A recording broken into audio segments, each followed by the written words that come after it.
الإخوة الأباجل، أقدم في خدمتكم أقوالا هي كالدرر المنثورة.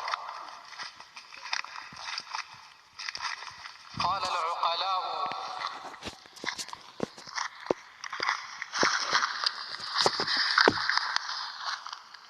الصبر درك، يعني بالصبر يجد الإنسان ويدرك ما يروم.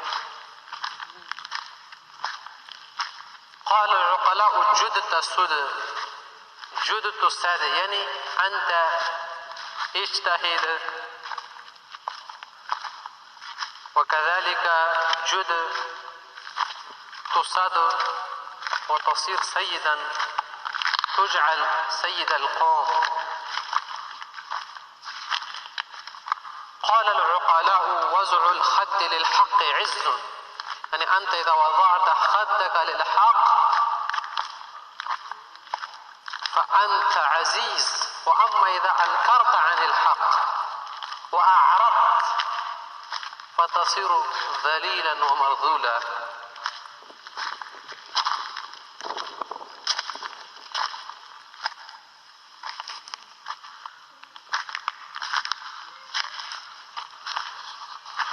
هناك عالم مشهور اسمه أبو حيان التوحيدي، هو يقول ويحكي عن الحارث بن كلدة. كما أنتم تعرفون الحارث بن كلدة كان طبيبا، سمي بطبيب العرب. يوما هو دخل على كسرى نوشروان فقال له كسرى: ما أصل الطب؟ أنت طبيب، أنا أسألك ما أصل الطب، ما أصله؟ قال: ضبط الشفتين والرفق باليدين. يعني إذا أنت ضبطت على شفتيك وأنت صرت رفيقا باليدين فهذا طب. قال: أجابه كسرى: أنت صب، فما الدليل؟ قال: إدخال الطعام على الطعام هو الذي أفنى البرية وقتل السباع في البرية. يعني الأكل الكثير، أنت إذا كنت شبعان فأكلت مزيدا فيمرض الرجل، تمرض. أجابه: أنت قلت صحيحا. فسأله: ما الجمرة التي تلتهب منها الأدواء؟ قال: التخمة التي إن بقيت بالجوف قتلت، وإن تحللت أسقمت. قال: فما تقول في الحجامة؟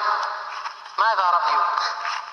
قال: في نقصان الهلال في يوم صحو لا ضيم فيه، والنفس الطيبة والسرور حاضر. يعني أنت إذا احتجمت وحجم لك حاجم في التاريخ المناسب فالنفس تطيب ويحضرك السرور وتصح وصحتك تقوم. وقال له: فما تقول في الحمام؟ إن إذا دخل الرجل الحمام فماذا فيه؟ قال: لا تدخل الحمام وأنت شبعان، يعني لا تدخل ولا تغتسل على الشبع، ولا تخشى أهلك وأنت سكران، وكذلك لا تخشى أهلك في حالة السكر. وقال له: ولا تقم بالليل وأنت عريان، وارفق بيمينك يكون أرخى لمقيلك. فسأله: فما تقول في شرب الدواء؟ قال له: اجتنب الدواء ما لزمتك الصحة، يعني أنت إذا صحيح فلا تأكل الأدوية، فإن الأدوية تفسد المعدة، تفسد الصحة، تفسد الأمزجة. بدون العلة الأدوية تفسد الطبيعة. فقال له: فإذا أحسست من الداء بحركة فاحسمه بما يرضع قبل استحكامه. يعني أنت إذا أحسست من الداء فاحسمه واقطعه قبل الاستحكام، فإن البدن بمنزلة الأرض، إن أصلحتها عمرت وإن أفسدتها خربت. فسألوا فما تقول في الشراب؟ قال أطيبه أهنأه. يعني الشراب إذا كان طيبا فيكون هنيئا، وأرقه أمرؤه، وأعذبه أشهاه. الشراب إذا كان عذبا فيشتهيه الرجل. وقال ولا تشربه صرفا فيرثك صداعا ويثير عليك من الأدواء أنواعا. فسألوا فقال فأي اللحمان أحمد؟ قال الضأب الفتاي، الضأن الفتي الفتى، واجتنب أكل القديد والمالح وكذلك الجزور والبقر. قال فما تقول في الفاكهة؟ ما رأيك؟ قال كلها في إقبال دولتها، إذا أقبلت كلها، وخير أوانها، كلها في خير أوانها، واتركها إذا أدبرت وانقضى ضمانها. بعد انقضاء الزمان اترك الثمر لا تأكله. وأفضل الفاكهة الرمان الأترج، وأفضل البقول الهندبة والخس. قال فما تقول في شرب الماء؟ قال هو حياة البدن وبه قوام البدن، شربه بعد النوم ضرر، وأقوى المياه مياه الأنهار، وأبرده أسفاه. فالمياه الأنهار أقوى وأبرده وأسفاه.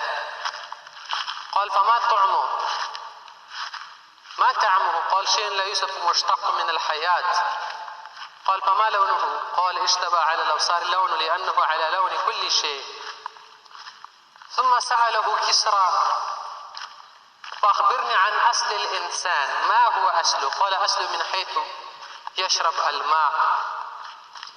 قال فما هذا النور الذي تبصر به الأشياء؟ قال العيون مركبة، فالبياض شحمة والسواد، فالبياض شحمه والسواد والناظر ريح.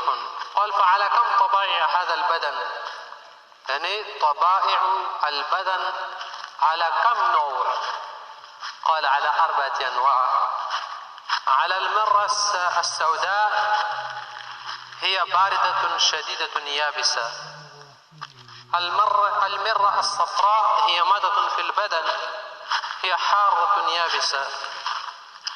الدم هو حار رطب، والبلغم هو بارد رطب. فكذلك هو بين له كثير من المعلومات المفيدة الجميلة. قال العقلاء الأقارب كالعقارب، يعني الأقارب يؤذونك فعليك أن تصبر على أذاهم. قال العلماء وبحاث العلم بالبحث تستخرج دفائن العلوم. يعني أنت إذا تبحث عن شيء وتبحث البحث العلمي فيمكن لك أن تستخرج الدفائن المدفونة، العلوم المدفونة، المعلومات المفيدة.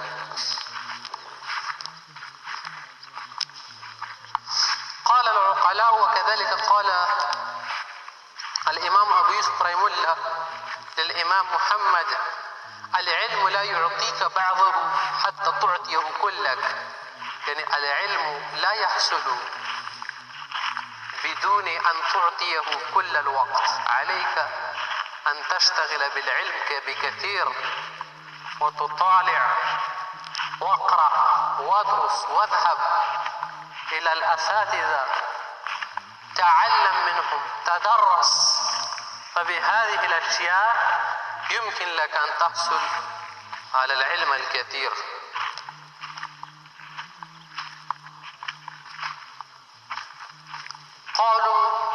قال العقلاء يعرف الرجل لأمرين.